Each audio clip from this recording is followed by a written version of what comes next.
Salam, bugün sizə dim test toplusundan 84-cü sualın izahını vermək istəyirəm. Normal şəraitdə tənəffüs zamanı insan 120 tənəffüs hərəkət edib. Bu zaman nisbi sakitlik halında ürək mədəciklərinin boşalmasına nə qədər vaxt sərf olunur? 1 dəqiqədə 16 tənəffüs hərəkəti olarsa. Əslində biz bu rəqəmi artıq əzbər bilirik. 1 dəqiqədə 16 tənəffüs hərəkəti var.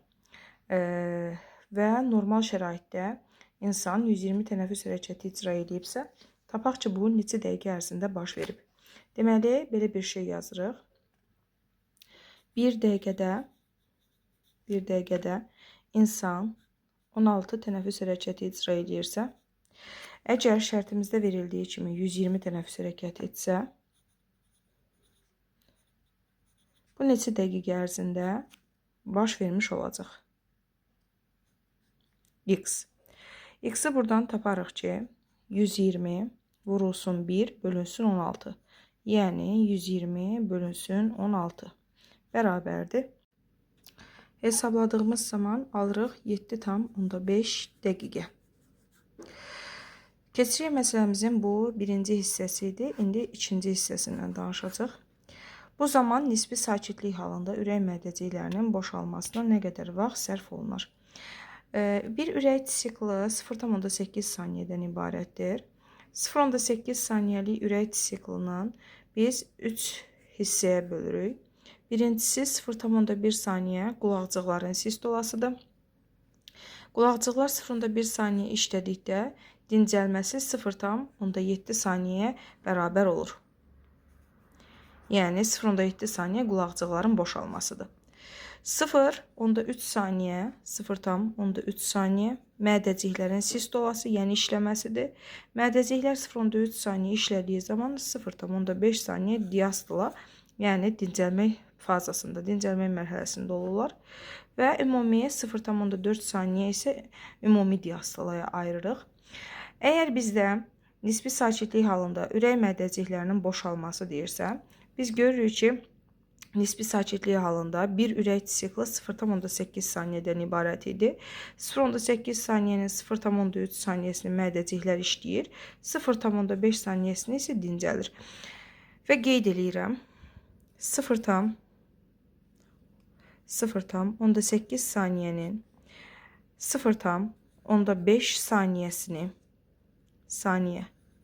əgər burada mədəciklər istirahət edirsə, görürsünüz, saniyənin yanına saniyəni qeyd edirəm.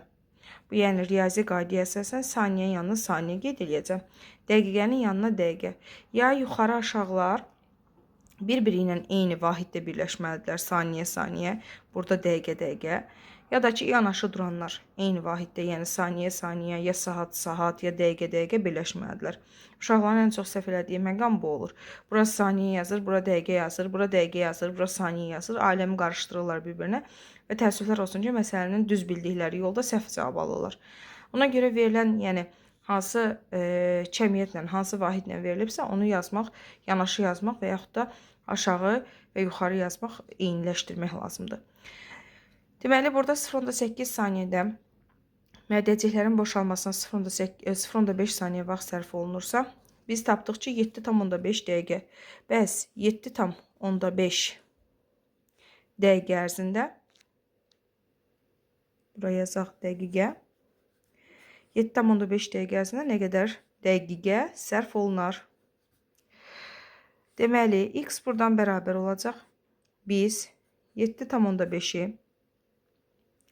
vuracaq 0,8-ə, 0,5-ə böləcək 0,8-ə.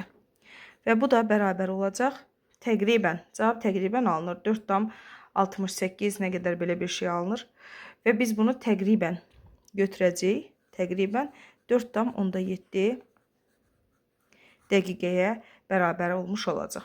Bu açıq sual olduğu üçün, yəni mən bunu 4,7 dəqiqə kimi saxlayıram. Yəni dəqiqəyə əsasən tapmışam, dəqiqəyə əsasında saxlayıram.